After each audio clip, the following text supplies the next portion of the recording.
Competitividade, alcance de objetivos, superação de metas, expressões comuns nos ambientes de trabalho atuais.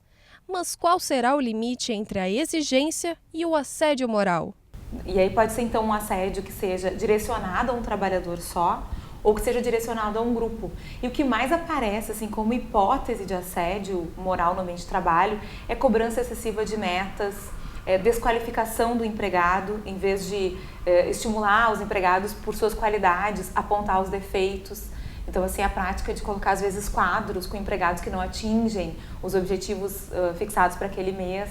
Então, são várias situações, assim, concretas que podem caracterizar o assédio. Preste atenção, pois há uma série de situações nas quais é possível identificar se o ambiente de trabalho possui ou não um assediador. O rendimento baixo do grupo de trabalho, a dificuldade de relacionamento, problemas assim que começam a ser detectados no ambiente de trabalho e que permitem até o empregador evitar, porque o que acontece muitas vezes? O assédio é promovido pelo superior imediato, às vezes até sem o conhecimento do empregador.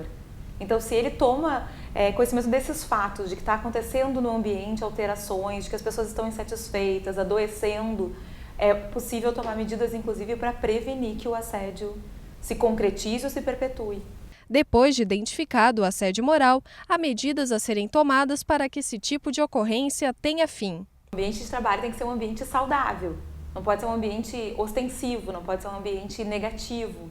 Então, a intervenção deve ser o cuidado direto com o ambiente de trabalho, inclusive intervindo na atuação do superior imediato para saber o que está acontecendo, por que aqueles resultados estão aparecendo, esses resultados negativos, e tentar modificar. E aí existem, assim, no plano empresarial, várias medidas, várias dinâmicas, várias formas de conseguir detectar e combater o assédio moral no ambiente de trabalho. E como o trabalhador assediado deve proceder diante dessa situação? O trabalhador brasileiro não tem, geralmente, garantia contra a despedida. E isso é um problema grave, porque muitas vezes ele pensa muito e não age porque tem medo de perder o emprego.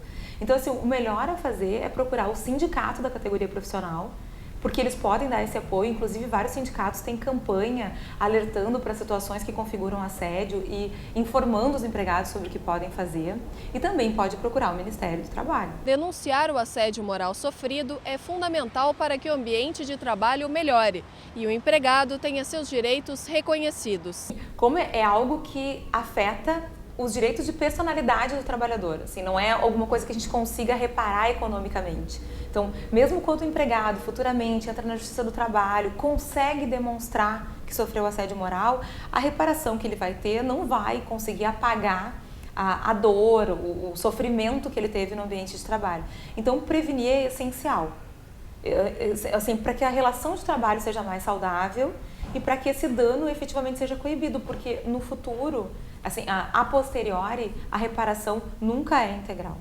A violação da dignidade do empregado é o maior sinal de que o assédio moral está ocorrendo no local de trabalho.